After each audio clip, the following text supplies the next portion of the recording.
Hello, welcome to my YouTube channel, Pasan 17 Vlogs. Tasitile ko po. Good morning ल नमस्ते। आज चाहिँ म चाहिँ यहाँ मकै रोप्नु छ। तपाईहरु कस्तो हुनुहुन्छ? ठिकै हुनुहुन्छ होला है। लेङ्गे जुथम चाहिँ कि पुरै काम थारिङदिङ केन्चो चुक्सी ओदिफेति लाकोक तुई हो। अन्त आज चाहिँ मैले आदिबाट भोटिया आदिबाट नेपाली बोलेको छु है। अन्त म चाहिँ यहाँ मटर उखाल्दैछु। अब मटरको सिजन गइसकेर मकैको सिजन आउँदैछ। आफैकोमा छैन भने कुनैले दिँदैन है। अन्त मकै रोप्नु पर्यो। मटर चाहिँ योपालि एकदम फलेको थियो। यो चाहिँ बजारे मटर भन्छ नि ल, हो त्यो मटर हो। अन्त उखाल्दैछु मैले, किनभने अब मकै रोप्नु बेला भयो नि त।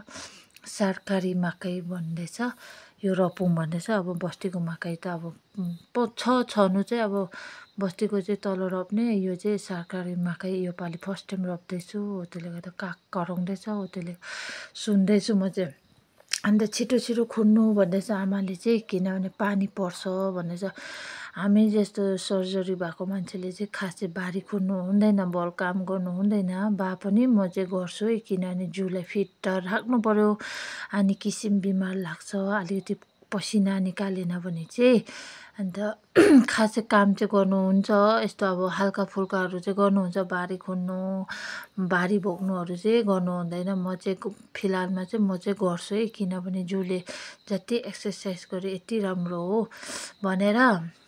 अन्त हल्का घरमा चाहिँ गर्नु दिँदैन आईहरूले। बा पनि म चाहिँ लुकीछिपी गरिहाल्छु, किनभने म हरेक अरूकोपट्टि डिपेन्ड हुनु चाहिँ मन पर्दैन। आफैले रोपेको चाहिँ मिठो हुन्छ नि त, खाँदा पनि ए मैले रोपेको भन्ने हुन्छ।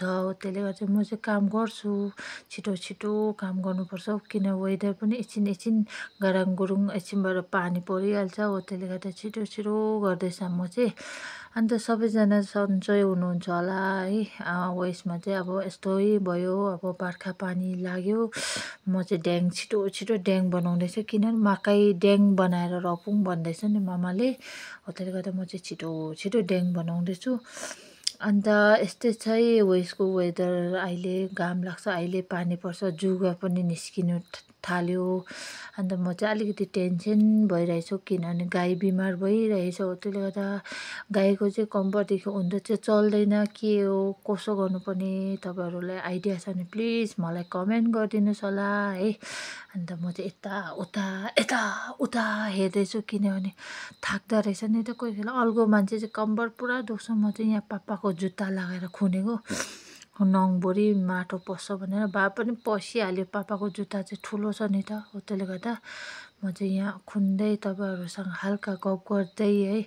अन्त एक दुई दिनबाट यो खुनिसकेर मकै पनि रोप्नुपर्ने छ।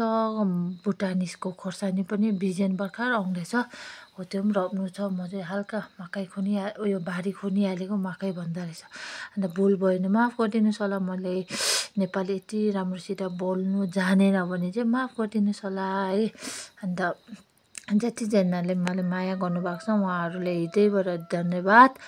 अन्त जतिजनाले सब्सक्राइबर गर्नुभएको छ मलाई एकदम हृदयबाट धेरै धेरै धन्यवाद। अन्त अझै पनि माया गर्नुहुन्छ भनेर धेरै आशा राख्दै मैले सानो छोटो मिठो ब्लग गरेको छु। आज चाहिँ घरकै ब्लग भयो, बारीको ब्लग भयो है। तपाईँहरूलाई कस्तो लाग्छ प्लिज हेरिदिनुहोस् होला। अन्त यो चाहिँ उयसको नजारा हेर्नुहोस्, यति माथि अलिकति घाम लाग्यो भने हाम्रो चाहिँ डाइरेक्ट घाम लाग्छ आँगनमै। अन्त म चाहिँ यहाँ आँगन खाली राख्नु मन परेन कि। अस्ति चाहिँ मटर रोप्छ, मटर यति पर फल्यो कि फल्नु चाहिँ अब आफै खानु लागिले त जति खानु पुग्छ अरूलाई पनि दियो। हो त्यसले गर्दा म चाहिँ यहाँ खोर्सानी देखाउँदैछु तपाईँहरूलाई। पुरानो बोटहरू उखालिदिएको नि, अब काम लाग्दैन, नयाँ बोट चाहिन्छ। अन्त हो त्यसले गर्दा म चाहिँ खुन्दैछु यहाँ, खुन्दै गफ गर्दै। यस्तै छ गाउँलेको जिन्दगी है। अब कतिजना बिमारी हुनुहुन्छ उहाँहरूले पनि त्यसै चाहिँ नबस्नु होला। दबाईहरू खानु हुँदैछ भने अलिक पसिना निकाल्नुहोस् होला, किन हाम्रो बडीमा चाहिँ दबाईहरू यत्तिकै डल्लो परेर बस्छ अरे, स्टोन हुन्छ पछाडि, यही प्रब्लम। अलिक पसिनाहरू निस्कियो भने चाहिँ दबाईहरू बिल्लिन्छ। अन्त पानीहरू राम्रो खानुहोस् होला। प्रेसरको मेडिसिन खानु हुँदैछ भने एकदम पानी पुरा खानुपर्छ अन्त दिउँसो त युरिन फ्लास भइहाल्छ नि त, बेलुका नि हो पानी कम्ती खानु। म चाहिँ पानी खान्छु, हाम्रो चाहिँ दिनमा चाहिँ 1.5 लिटर नि हो पानी खाओस्, चिया खाओस्, यति नै हो। त्यसले गर्दा नर्मल मान्छेहरू चाहिँ जतिसक्दो पानी राम्रो खानु सल्लाह, हेल्थको लागि केयर गर्नु सल्लाह। भए पनि हामी त रिग्रेट हुन्छ, तपाईँहरू कस्तो हेल्थ, अरूहरूको हेल्थ देख्दा चाहिँ मलाई पुरा लोभ लाग्छ, किनभने म अरू जस्तो गर्नु सक्दिनँ। भए पनि म हार मान्दिनँ, अझै पनि कोसिस गर्छु। अन्त भगवान्लाई पनि धेरै धेरै धन्यवाद भन्छु, किनभने म नयाँ जीवन पाएर मैले यस्तो काम गरिँदैछु, काम गर्नु सकेको छु, मान्छेसँग बोल्नु सकेको छु, हिँड्नु सकेको छु, खानु सकेको छु, हो त्योमै ठुलो कुरा हो।